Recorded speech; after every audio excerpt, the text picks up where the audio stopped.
the most dramatic and devastating wildfires in its history.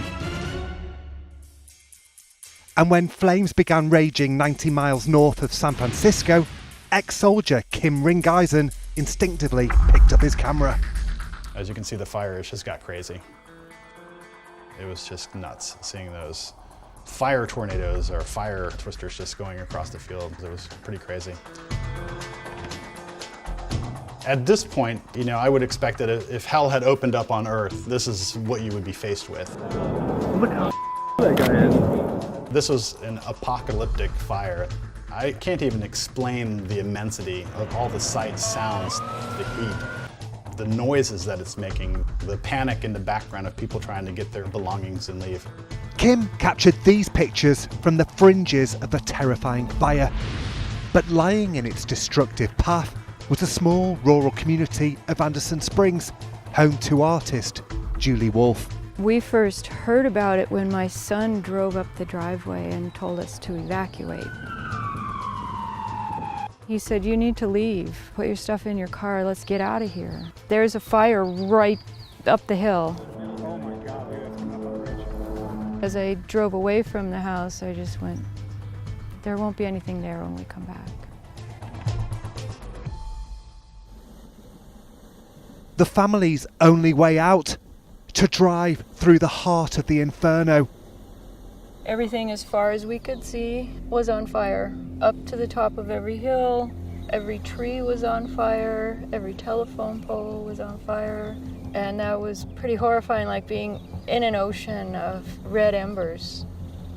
Not knowing where it ended made more panic set in, and the car heating up so that we couldn't even touch the windows. I started to worry, what's underneath my car? Is there oil that could catch on fire? Can fire get up in the engine and make it stop? And we were hearing the trees breaking and crackling, and we saw a couple of explosions.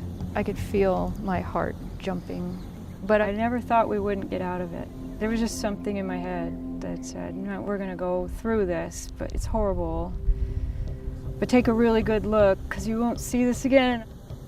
This valley fire raged across 76,000 acres of Northern California, an area the size of over 50,000 football pitches, and destroyed more than 1,000 homes.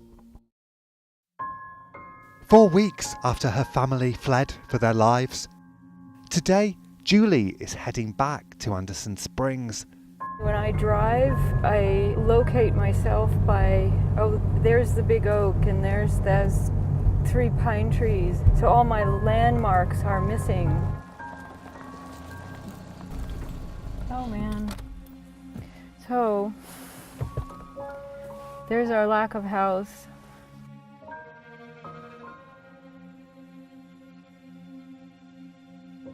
Our house used to be here in the front steps, and we had a deck with a barbecue. Everything's ruined. We put up this tent to try and go through the ashes, and we did for a little while, but it's too overwhelming. Crammed full of family possessions, Julie's home was built in the 1930s by her great-grandfather. It hurts because it was my mother's or father's or their mothers and fathers' stuff, but it was just stuff. But regardless of the fire leaving her without a home, Julie remains optimistic about the future.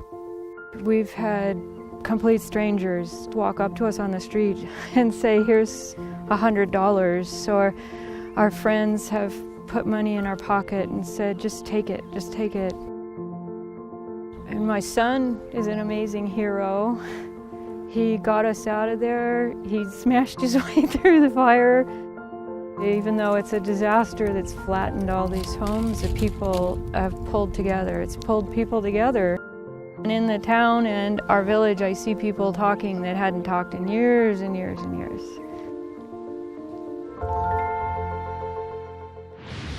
After the break, you might have seen leaping salmon, but have you ever experienced flying carp? It got to the point where we better get out of here before we sink the boat.